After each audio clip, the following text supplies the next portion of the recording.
Kahit mahal niyo yung tao, hindi niyo deserve na hindi maging priority. Wag na wag kayong maging option because you must be the priority. Hindi naman kailangan talaga na, okay, abigin mo lahat ng oras niya.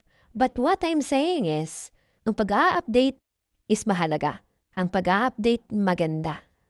Both side dapat nagpapaalam kung saan pupunta pero hindi naman oras-oras, segundo.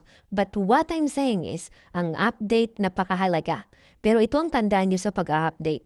Ang pag-a-update, hindi mo na kailangang i-demand kasi pag i-demand mo pa, yung update na alam mo na obligado ka nang ibigay, kahit hindi niya sabihin, may problema ka.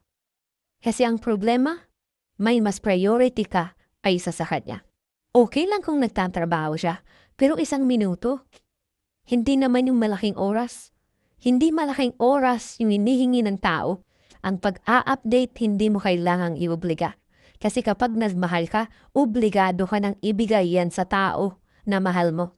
Kahit mahal niyo yung tao, hindi